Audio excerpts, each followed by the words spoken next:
Creo que no se le escucha, doctora. Ay, sí tenía el micrófono, perdón. ¿En esta nos quedamos? Sí, en la última. Sí, doctora. Bueno, en la última son estas las limitaciones de las pruebas genéticas. ¿En esta?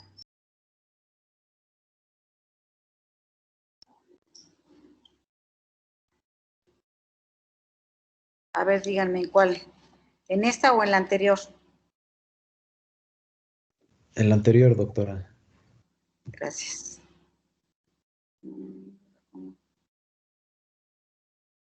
A ver si me haces favor, Edgar, de la anterior.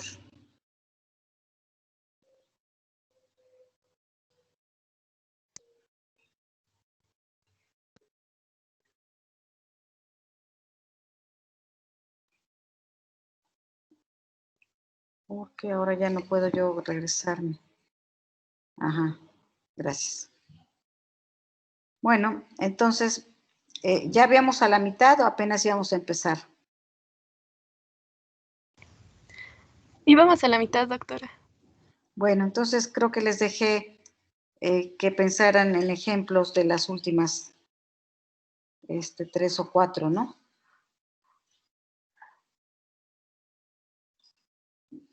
Entonces, esta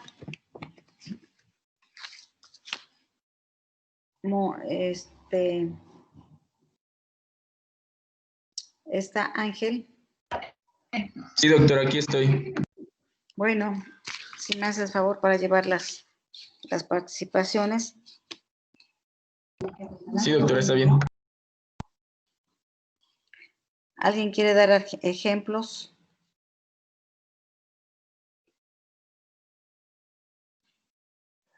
Montserrat Sandoval.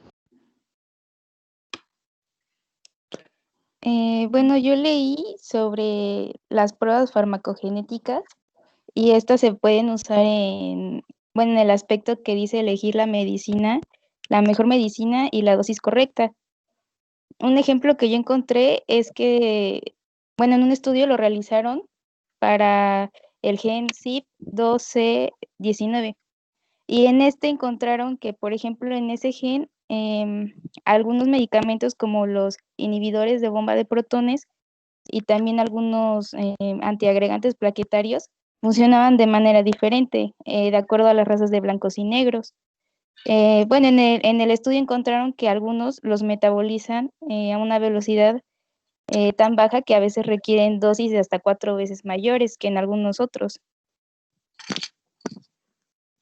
Y pues para esto se usan las pruebas farmacogenéticas. En sí es para ver si el medicamento va a ser eficaz en la persona y saber la dosis óptima, y también los efectos que pueden causar en esa persona. Ok. ¿Quién más? Silvia Montalbán. ¿Bueno? Sí. Bueno, yo había leído sobre los marcadores ecográficos. Por ejemplo, encontré que estaba la ausencia o hipoplasia del hueso nasal y este era un marcador que nos designaba que, el feto iba a tener una trisonomía, generalmente la 21 o síndrome de Down. Y también había, por ejemplo, leído que en el aumento de la alfa-fetoproteína o la disminución de esa sustancia en los fetos va a producir, va a estar correlacionada a defectos del tubo neural. Y bueno, se supone que esta se va a realizar, se va a medir los niveles de alfa-fetoproteína en las mujeres embarazadas, aproximadamente en el segundo trimestre. Y ya se va a medir si tiene mucha en su sangre o si tiene poca y va a estar relacionada con un defecto del tubo neural. También. A ver, ¿y ahí cuál es la prueba genética?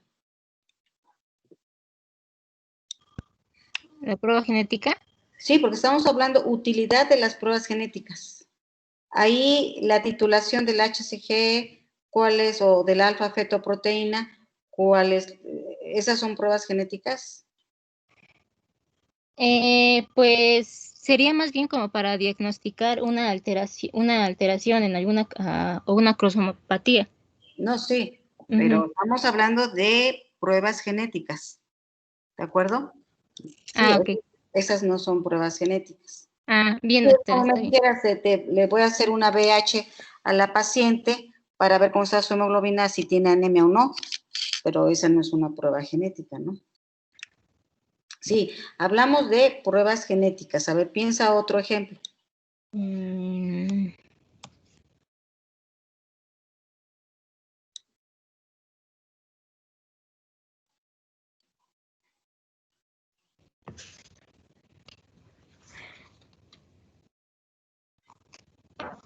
Rayos. Bueno, si no, otra persona. por favor. Mortimer. Ay, estoy aquí en la prueba genética. Bueno, creo que un ejemplo que podríamos ocupar sería en el caso de hipercolesterolemia familiar, donde hay una mutación en el promotor del LDLR, o sea, en los receptores de LDL. Entonces, como esta mutación está en el promotor, va a haber una disminución en los receptores para esta lipoproteína y bueno, va a haber un acúmulo y eso predispone a que los pacientes tengan pues mayor riesgo cardíaco, la propia dislipidemia y y bueno, son pacientes que por lo general son, o sea, tienen, bueno, la familia como este es autosómico dominante, la familia tiene varios como antecedentes de infartos, jóvenes, etcétera. Entonces, este es un método en el cual se puede relacionar con la genética. Ok. ¿Quién más? Alondra Richel. Bueno, complementando lo que mencionaron sobre las pruebas farmacogenéticas, bueno, estas en sí surgieron precisamente por la variabilidad genética que ya se mencionó anteriormente. Sin embargo, no es para todas las pruebas, para todos los medicamentos como tal. La compañera mencionó uno, pero sin embargo, bueno, se refiere más al hecho de cómo actúan ciertas enzimas del metabolismo. En sí podemos encontrar que se enfocan, bueno, que son muy pocos medicamentos y dentro de estos encontré un artículo muy interesante sobre los antidepresivos y sobre los antipsicóticos y las pruebas que se realizaban con respecto a los metabolitos, por ejemplo, citocromo P2D6, tenían errores puesto que no podían como tal evaluar la capacidad del antidepresivo como tal a un nivel genético. Es por eso que las pruebas farmacogenéticas todavía siguen en estudio, pero las comparaban con los tratamientos para VIH. Con respecto a la capacidad que tienen los que tienen HLA tipo B, para reaccionar mejor o de mejor manera ante el tratamiento del VIH, que sí era una manera específica sobre la reacción que tenía el medicamento de mejora o no. Es por eso que las pruebas farmacogenéticas tomaron gran importancia, puesto que eran mucho más específicas con respecto a los efectos adversos, la capacidad que tenía un medicamento para realizar su función o no, enfocado precisamente al metabolismo o a las proteínas de HLA con respecto al VIH. Ok. Bueno, entonces, a ver, pasamos la otra. Alfredo quiere participar. A ver, ¿quién más? Alfredo. Pues podría ser para la detección de las talasemias en los pacientes que quieran tener hijos y sepan que tienen una talasemia, pues podría diagnosticarse y se podría saber si el niño podría llegar a tener una talasemia mayor y pues ver si tendría una incompatibilidad con la vida y pues para diagnosticarse de manera precoz y evitar pues alguna situación que llegase a pues una situación que no se esperaba la familia. Podría ser Pero a ver, Alfredo, ¿cuál sería la prueba genética? pues en la detección de en los cromosomas, saber si hay expresión de los genes que hacen la expresión de los genes No, que, no, Alfredo, no es cuestión, a ver, ¿qué gen es el que afecta para tener la anemia falciforme? ¿Cuál me dijiste? Talasemia. sí, dependerá de la talasemia, saber si en el cromosoma 16 se está expresando el gen que expresa Las cadenas alfa que conforman la hemoglobina o las cadenas beta. Entonces, hacer un examen, un análisis del gen, Sí. no del cromosoma. Sí, sí, sí. Bueno.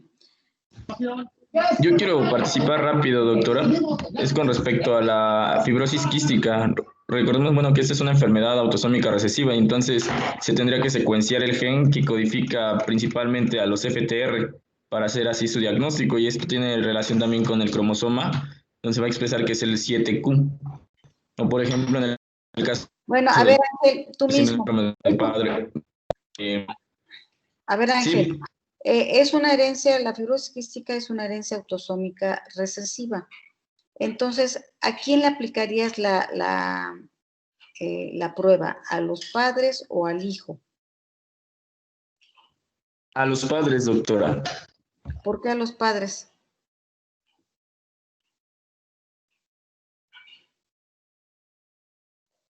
Pues porque desde ellos se están transmitiendo, ¿no? Es parte de la herencia. Entonces, ¿Pero qué tienen que ver los padres? ¿O nada más se lo detectarías a uno de ellos? Digo, porque pues los análisis esos moleculares pues no son tan baratitos, ¿verdad? Entonces habría que ver a quién le mandas y a quién no.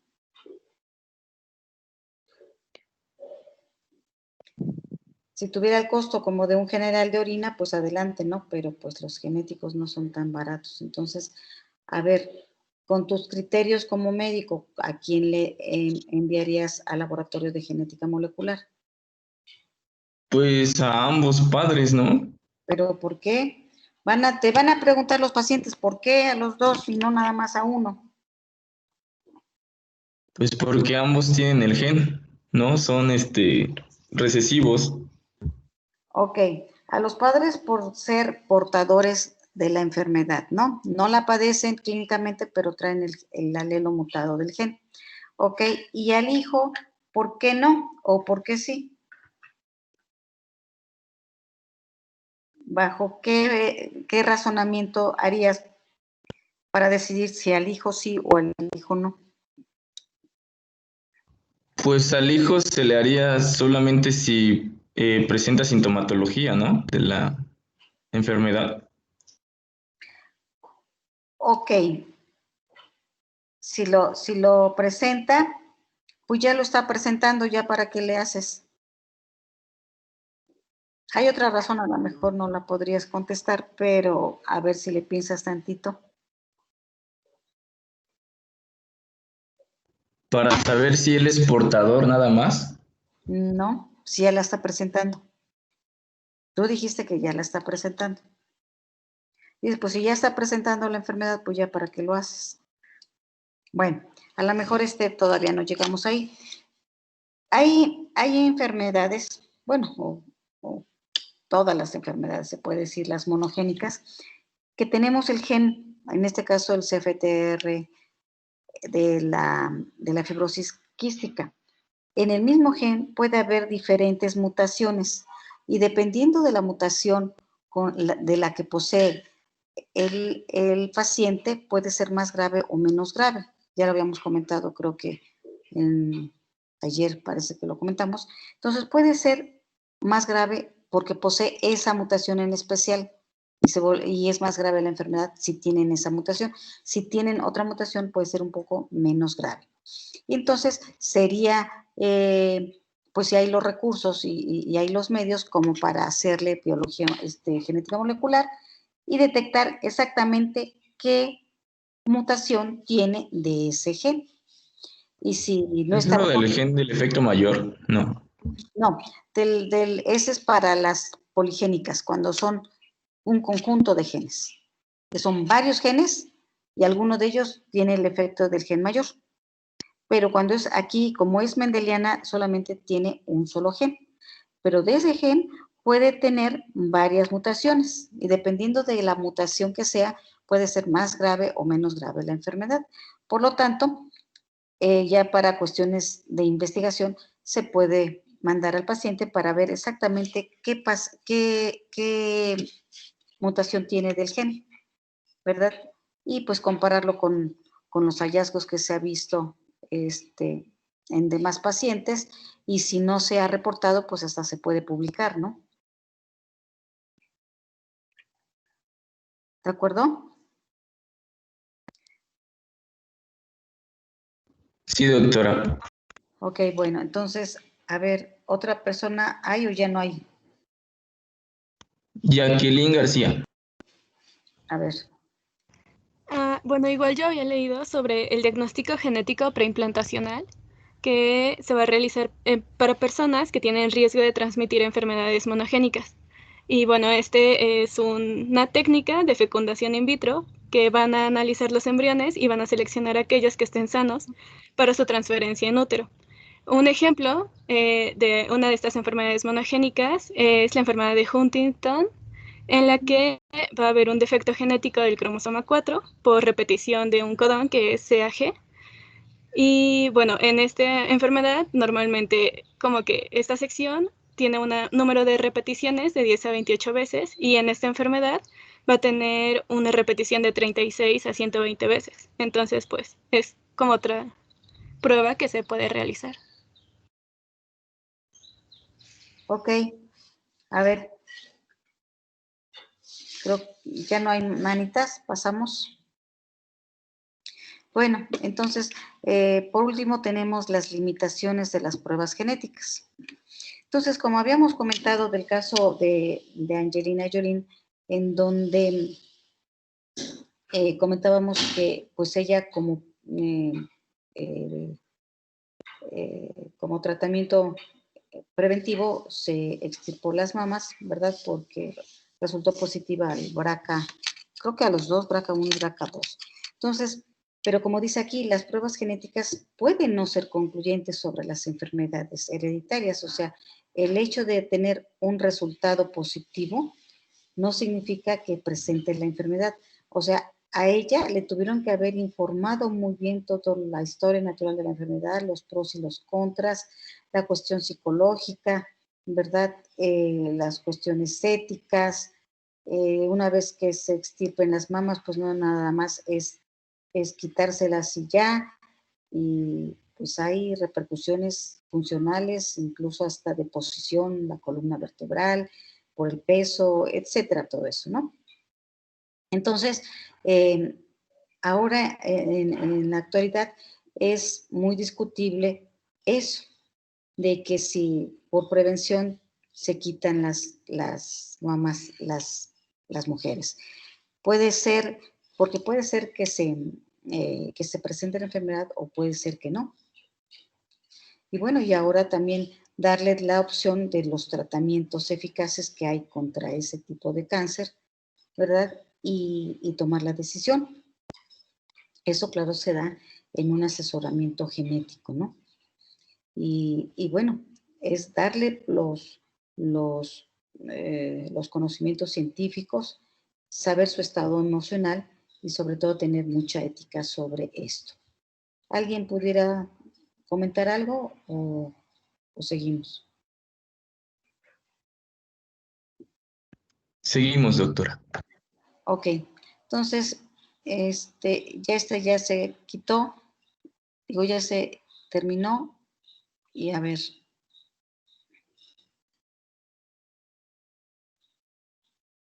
A ver si está, creo que esta sí la puedo cargar. Ok, entonces vamos a empezar. Ya la parte molecular ya quedó un poquito atrás. Les digo, nada más fue pues lo básico, ¿verdad? Para entender la etiología de las enfermedades genéticas, ¿verdad? Y entonces vamos a entrar a lo que es las enfermedades mendelianas. Quería yo, si tengo un lapicito.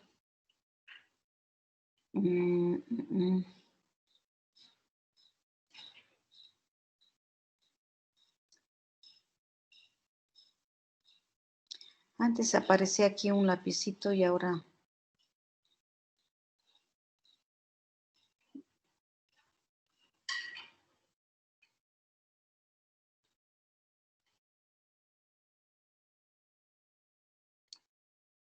A ver.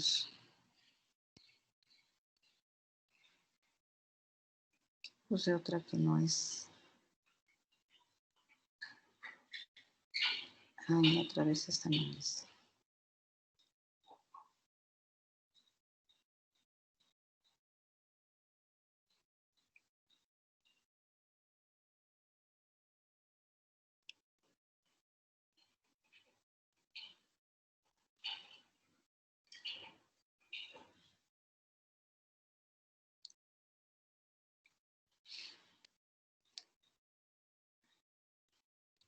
Bueno, pues no encuentro el lápiz. Entonces vamos a ver, vamos a entrar a lo que son las enfermedades genéticas. Entonces podemos decir que habíamos comentado que es una alteración, un cambio, una mutación o una variación en nuestra molécula del ADN, ¿no? Y son causadas por herencia de los padres o por algún factor externo o bien mutación de novo, ¿no? O espontánea. Entonces, todo esto puede ocurrir y presentarse la enfermedad. Entonces, como ustedes ya también recuerdan, el Gregorio Mendel, pues se le considera el padre de la genética, porque él, gracias a sus experimentos en plantas, pues sacó las primeras leyes, las básicas de la herencia, que hasta ahora todavía siguen vigentes, claro, con algunas modificaciones, pero todavía siguen siendo vigentes. Y bueno, para estos estudios, ¿qué tuvo que haber sucedido? Bueno, cruzar cepas puras o razas puras de esos vegetales, de esas plantas, porque si no eran puras, pues no le hubieran podido salir sus experimentos. Y luego, pues cómo se transmitían esos caracteres, ¿no? Ya sea el color, la textura, el tamaño, el color de flor, todo eso, él hizo sus experimentos y fue sacando las leyes básicas de la genética. Contó, claro, el número de descendientes, ahora lo podemos contar, hacemos un cuadro de Punnett que sirve para estas herencias monogénicas, que quiere decir que solamente es con un solo gen el afectado, y contar así las personas que pudieran estar en riesgo. Y bueno, él eligió una planta porque pues era fácil de estar contando sus descendientes en corto tiempo. Y bueno, vamos a tener un recuerdo de qué es un cromosoma, decíamos para que lo tengamos presentes, porque los rasgos, los genes que heredan los rasgos precisamente pues están en estas cromátides, y dos cromátides hermanas forman un cromosoma, unidas por un centrómero, más las partes distales, pues están los telómeros. Alelo, para que también recuerden, alelo es la diferente forma de secuenciación del ADN, pero puede adoptar un gen en una población y por lo tanto dar diferente expresión. No quiere decir que al tener diferente secuenciación tiene diferente información. Acuérdense que puede haber dentro de las propiedades del código genético, puede ser degenerado. ¿Y esto qué quiere decir? Que varios codones pueden estar sintetizando el mismo aminoácido. Y aquí se están sintetizando los mismos aminoácidos, o sea, son los mismos genes, pero pueden tener diferentes secuencias del ADN, por eso del código genético y esta propiedad de redundancia, de degenerado. Bueno, entonces, alelos es cuando se tiene de cromosomas homólogos el mismo sitio, el mismo lugar, se llama locus, ¿verdad? Y si es en plural se llama loci. Pero es el mismo lugar, por eso son alelos. Aquí se ven los dos cromosomas homólogos. Abajito también son cromosomas homólogos, pero cuando son diferentes sitios, estos no son alelos. Entonces, vamos a ver también qué es homocigoto y qué es heterocigoto. Homocigoto y heterocigoto se refieren a los genotipos. a los alelos. Por ejemplo, A mayúscula aquí en los amarillos. A mayúscula y A minúscula y A minúscula son homocigotos. Y que A mayúscula y A minúscula son heterocigotos. Ahora recuerdan que también decíamos de homólogos. O sea, ¿cuál es la diferencia entre homólogo y homocigoto? En que homólogo se refiere a los cromosomas, como aquí les dije arriba de los alelos. Estos son cromosomas homólogos. ¿Por qué? Uno es del padre y otro es de la madre, y a lo mejor es el par 5. Y heterólogo son los cromosomas que no son iguales, como en el caso de los varones, que es el X y el Y. El X y el Y, salvo las regiones pseudoautosómicas, que esas sí son homólogos, lo demás es diferente entre el X y el Y. Entonces, el X y el Y son cromosomas heterólogos. Y los demás son cromosomas homólogos.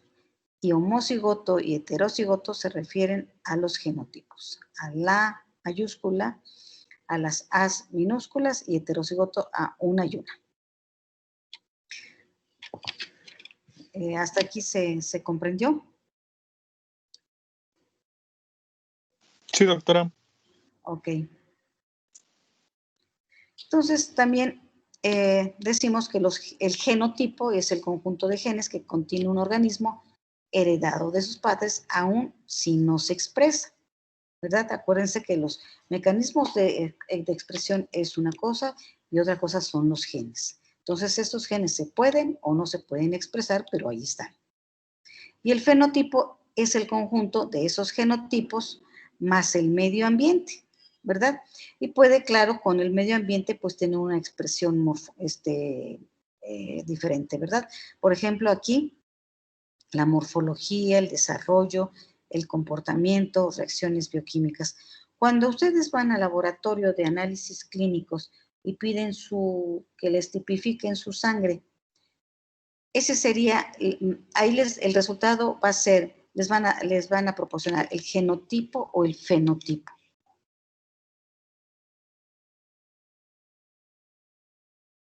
A ver, ¿alguna manita?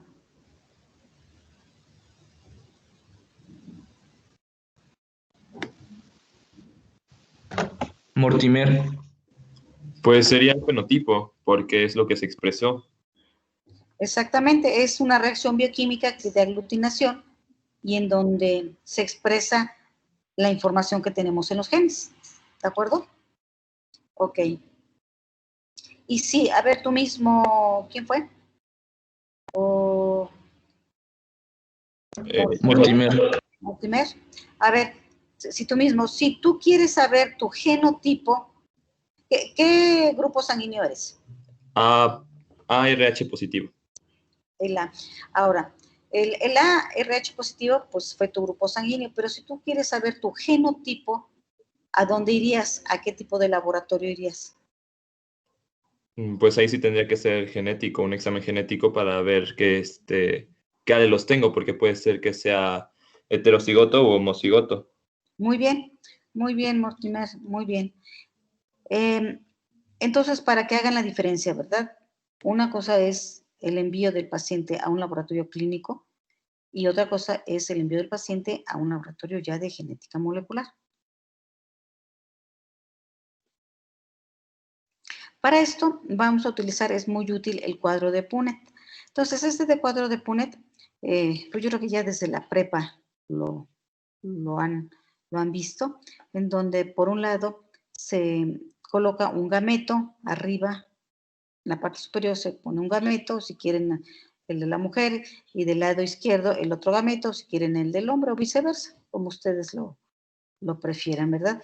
Y se cruzan así, una B mayúscula, son las dos B mayúsculas, una B mayúscula con B minúscula, es B mayúscula, B minúscula, las dos B minúsculas, la B mayúscula, B minúscula y las dos B minúsculas, ¿no? Cada cuadrito vale 25% para hacer un 100%. Y aquí, ¿qué es lo que significa un cuadro de Punnett? ¿Qué significa? Es una cruza de dos gametos, uno masculino y otro femenino, y que estamos haciendo la cruza de un gen, nada más de un gen, porque estas son las que vamos a ver, son monogénicas. Todas las enfermedades mendelianas son monogénicas. Por lo tanto, nada más interviene aquí un solo gen. Y primera ley de la segregación o principio de la uniformidad. Bueno, ¿qué dijo Mendel cuando cruzó sus chícharos amarillos lisos y verdes lisos? Ahora ya sabemos que los amarillos correspondían al dominante y los verdes al recesivo, y ahí tenemos sus genotipos, ¿verdad? Pero no quiere decir que él en ese momento no sabía ni de genes, ni sabía de las cruzas, ni nada. Bueno, de las cruzas y qué resultado iba a dar según los genes. Entonces comenzó a hacer sus cruzas y esas características que él llamó factores, en la primera cruza le dio esto, ¿no? O sea, puros amarillos con textura lisa, porque así eran los originales.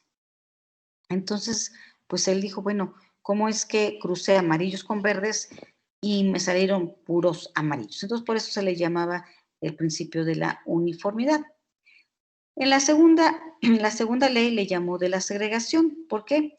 Porque entonces aquí ya se separaron los colores, ¿no? Cruzó dos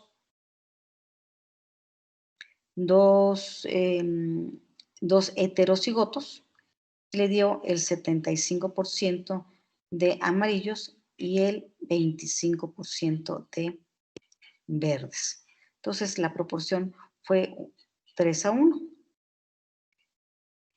Y aquí es cuando vio en esta segunda ley, bueno, que entonces la segregación se dio, los colores, y el dominante era el amarillo.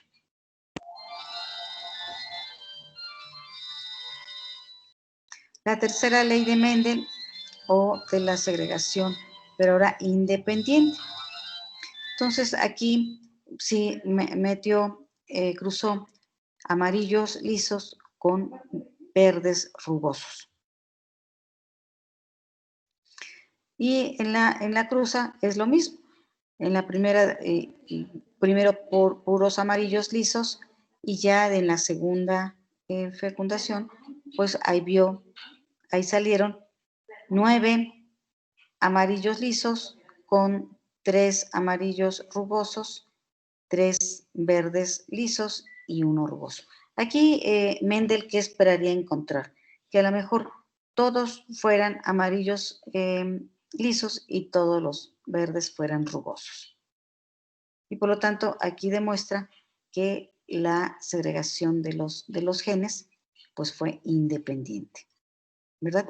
Tuvo mucha suerte Mendel en estos experimentos, porque los genes que cruzó incluso estaban en diferentes cromosomas. Si hubieran estado juntos, pues se heredan juntos con esa cromátide o con este cromosoma. Pero tuvo la suerte que estuvo incluso hasta en otro cromosoma, y por eso es que la variabilidad se dio.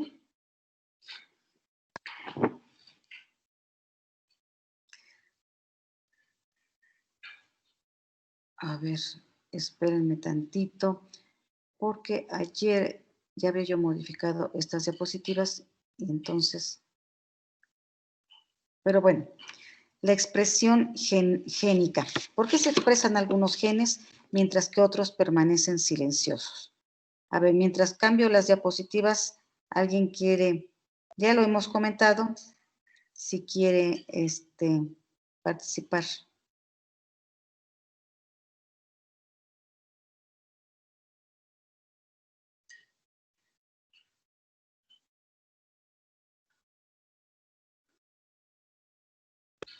Pues podría ser por la epigenética, doctora, o incluso también por el caso de los genes, que a fuerza tiene que haber uno dominante y uno recesivo, o ambos ser recesivos. Ajá. O ambos dominantes. Ajá. Eso es viéndola con digamos, la puramente genético. pero si no, pero ¿qué es lo que hace que se exprese ese gen o que no se exprese ese gen? Pues la epigenética, ¿no? La epigenética. Bien. ¿Y qué es la epigenética?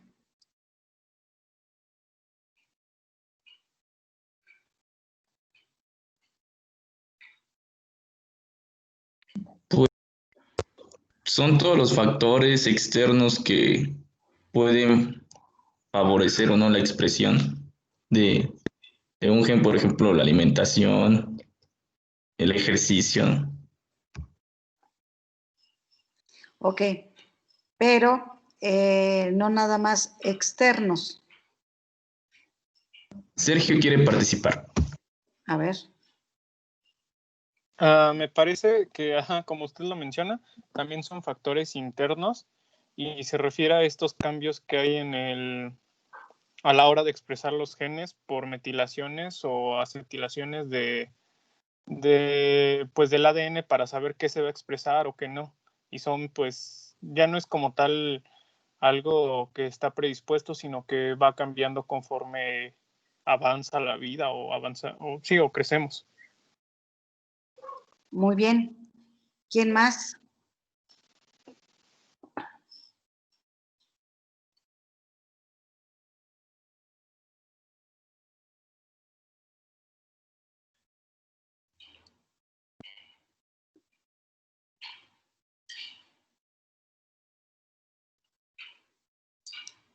A ver, ¿quién más?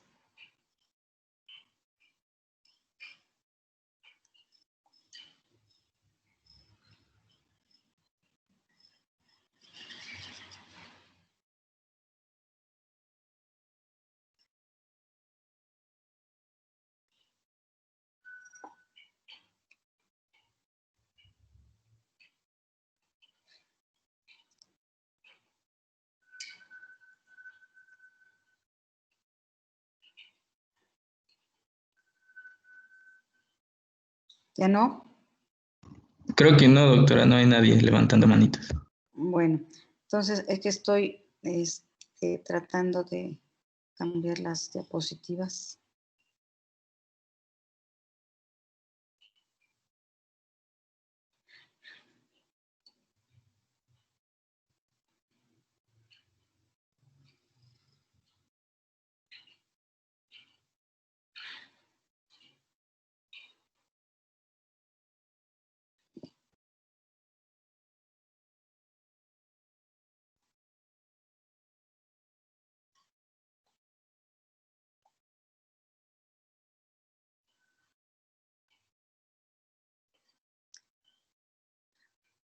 A ver, creo que es más fácil que se las suba yo aquí en Teams, después, a ver, permítanme.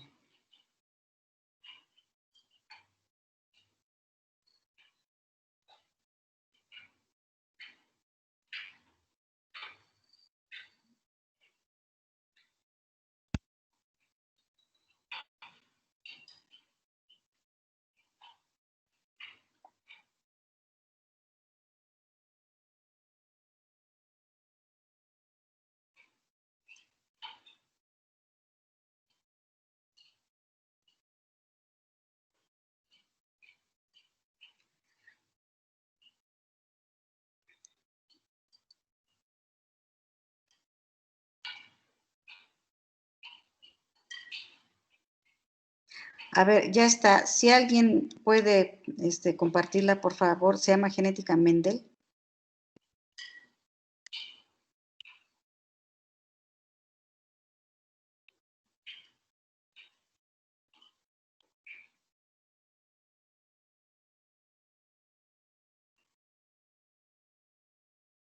¿Sí me oyeron?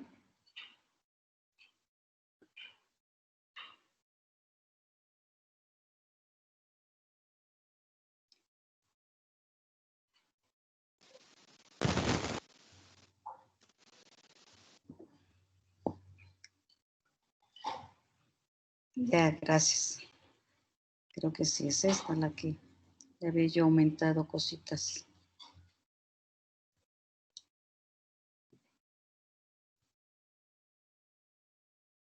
Bueno, incluso ya con lo que vimos, vamos a ver este video que dura poquito.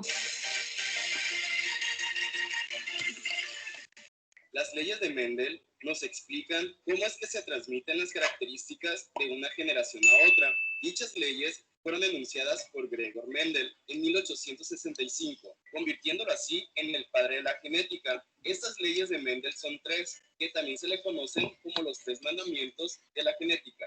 Para entender mejor las leyes de Mendel, te daré las definiciones de algunos conceptos básicos. Los alelos se encuentran en los cromosomas y nos representan las diferentes variaciones de un gen o una característica. Un individuo hereda dos... Ay, perdón.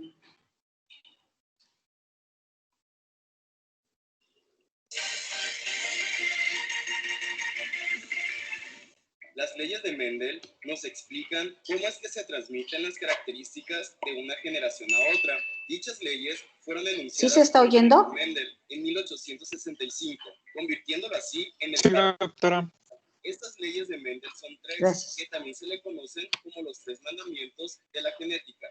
Para entender mejor las leyes de Mendel, te daré las definiciones de algunos conceptos básicos. Los alelos se encuentran en los cromosomas y nos representan las diferentes variaciones de un gen o una característica. Un individuo hereda dos alelos para un mismo gen o característica, un alelo del padre y otro de la madre. Los alelos dominantes son los que determinan las características visibles y los alelos recesivos son los que tienen menos probabilidad de determinar una característica. Si hay un alelo dominante con uno recesivo, será el dominante el que predomine sobre el recesivo.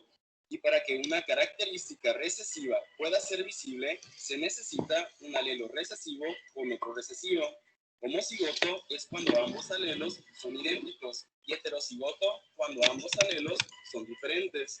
Al hablar de genotipo, nos referimos a la información que se encuentra en los genes y por lo tanto no podemos ver a simple vista.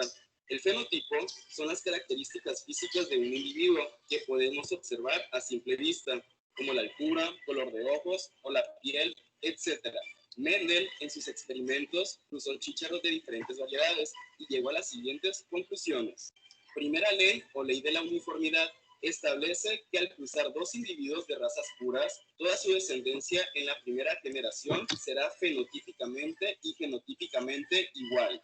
Al hablar de razas puras, nos referimos a que ambos alelos son iguales, ya sean dominantes o recesivos. Mendel cruzó un chícharo amarillo homocigoto dominante con un chícharo verde homocigoto recesivo. Para visualizar mejor cómo se distribuyen los alelos en los descendientes, se utiliza el cuadro de Punnett. Primeramente, debemos asignarle una letra para el alelo del color del chícharo. Para esto utilizaremos la letra que nosotros queramos. En mi caso utilizaré la letra A mayúscula para el color amarillo del chícharo, porque los alelos dominantes siempre van con letras mayúsculas y como es homocigoto dominante, quiere decir que ambas letras son mayúsculas, porque recibió esta característica del padre.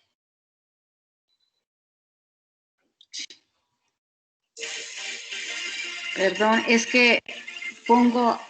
Las leyes de Mendel... ¿Se puede adelantar? ¿Cómo es que se transmiten las características de una generación a otra? Dichas leyes fueron enunciadas por Gregor Mendel en 1865, convirtiéndolo así en el padre de la genética. Estas leyes de Mendel son tres, que también se le conocen como los tres mandamientos de la genética. Para entender mejor las leyes de Mendel, te daré las definiciones de algunos conceptos básicos. Los alelos se encuentran en los cromosomas y nos representan las diferentes variaciones de un gen o una característica. Un individuo hereda dos alelos para un mismo gen o característica, un alelo del padre y otro de la madre. Los alelos dominantes son los que determinan las características visibles y los alelos recesivos son los que tienen menos probabilidad de determinar una característica. Si hay un alelo dominante con uno recesivo, será el dominante el que predomine sobre el recesivo. Y para que una característica recesiva pueda ser visible, se necesita un alelo recesivo con otro recesivo. Homocigoto es cuando ambos alelos son idénticos y heterocigoto cuando ambos alelos son diferentes. Al hablar de genotipo, nos referimos a la información que se encuentra en los genes y por lo tanto no podemos ver a simple vista. El fenotipo son las características físicas de un individuo que podemos observar a simple vista, como la altura, color de ojos o la piel, etc. Mendel, en sus experimentos, usó chícharos de diferentes variedades y llegó a las siguientes conclusiones. Primera ley o ley de la uniformidad establece que al cruzar dos individuos de razas puras, toda su descendencia en la primera generación será fenotípicamente y genotípicamente igual. Al hablar de razas puras, nos referimos a que ambos alelos son iguales, ya sean dominantes o recesivos. Mendel cruzó un chícharo amarillo homocigoto dominante con un chícharo verde homocigoto recesivo. Para visualizar mejor cómo se distribuyen los alelos en los descendientes, se utiliza el cuadro de Punnett. Primeramente, debemos asignarle una letra para el alelo del color del chícharo. Para esto utilizaremos la letra que nosotros queramos. En mi caso utilizaré la letra A mayúscula para el color amarillo del chícharo, porque los alelos dominantes siempre van con letras mayúsculas, y como es homocigoto dominante, quiere decir que ambas letras son mayúsculas, porque recibió esta característica del padre y de la madre del chícharo, y por lo tanto el chícharo verde, al ser homocigoto recesivo, las letras A serán minúsculas para diferenciarlos de los dominantes. De un lado ponemos los alelos de nuestro chícharo amarillo dominante, A mayúscula y A mayúscula. Y del otro lado, las letras minúsculas del chícharo verde. No importa el orden en que lo hagas. Al cruzar estos chícharos, sus descendientes en la primera generación pueden ser que se junte este alelo A mayúscula con este alelo A minúscula, este alelo A mayúscula con este alelo A minúscula, este alelo A mayúscula con este alelo A minúscula y por último este alelo A mayúscula con este alelo A minúscula. Como podemos ver, todos los descendientes tienen el alelo dominante amarillo, así que fenotípicamente el 100% de los descendientes serán de color amarillo y genotípicamente todos son heterocigotos. Y a pesar que todos los descendientes son amarillos, en sus genes tienen el alelo recesivo del color verde. A la segunda ley de Mendel se le llama ley de la segregación. Establece que el gen recesivo se va a expresar en la segunda generación en una proporción 3:1. Esta ley simplemente nos dice que si cruzamos dos chícharos que obtuvimos de la primera generación, vamos a obtener un chícharo verde porque se va a encontrar con los dos alelos recesivos. Hacemos el cuadro de Punnett. Ponemos a los alelos del primer chícharo aquí y a los alelos del segundo chícharo acá y hacemos la cruza. Esta A mayúscula con esta A mayúscula nos dará un chícharo amarillo homocigoto dominante. Esta A mayúscula con esta A minúscula nos dará un chícharo amarillo heterocigoto. Esta A minúscula con esta A mayúscula nos dará otro chícharo amarillo heterocigoto. Las reglas de la genética nos dice que siempre debemos poner las letras mayúsculas primero y después las minúsculas. Esta A minúscula con esta A minúscula nos dará un chícharo verde homocigoto recesivo. Recordemos que para que se exprese una característica recesiva se deben de encontrar ambos alelos recesivos y como podemos observar se cumple la proporción 3:1 de esta ley al obtener 3 chícharos amarillos y uno verde. Tercera ley o ley de la transmisión independiente. Mendel concluyó que hay rasgos heredados que se obtienen de manera independiente unos de otros, por lo tanto no tienen un patrón establecido y no afecta con la transmisión de otros rasgos. Esta ley se cumple con los genes que se encuentran en diferentes cromosomas o están en zonas muy separadas en el mismo cromosoma. Para explicar esto, Mendel, además del color amarillo y verde de los chícharos, también cruzó variedades con otras características como la piel lisa y rugosa. Entonces tenemos un chícharo amarillo de piel lisa. Estoy utilizando la B mayúscula para indicar que lo liso domina sobre lo rugoso. Otro chícharo amarillo pero con piel rugosa. Uno verde con piel lisa y otro verde de piel rugosa. Los cruzaremos entre sí como lo hemos venido haciendo para observar las distintas variaciones.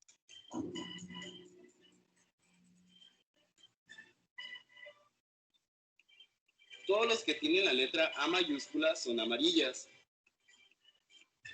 Y todos los que tienen dos letras A minúscula son verdes. Todos los que tienen la letra B mayúscula son lisas. Y todos los que tienen dos letras B minúscula son rugosas.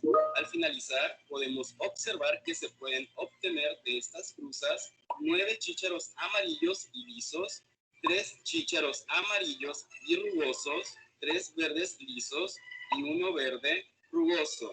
En proporción serían 9, 3, 3, 1. Mendel demostró que las características se van heredando de manera independiente, pero guardan cierta relación con sus progenitores. Y es así que con estas 3 leyes, Mendel dio origen a las bases de la genética. Interesante, ¿no? A cierta ciencia. Muchas gracias por ver el video. Espero te haya sido de ayuda. Si te ha gustado, no olvides darle like, dejar tu comentario, compartir. Bueno, entonces hasta aquí la dejamos. Para mañana estudian las leyes de Mendel y expresión génica y para que participen. Ok, doctora. Claro, doctora. ¿Sí quedó un poquito Mañana. más claro con este video? Sí. Sí, doctora. Sí, doctora. Ok, bueno, entonces nos vemos mañana. Hasta mañana, doctora. Sí, Hasta doctora. mañana, doctora. Hasta mañana, doctora. Hasta mañana.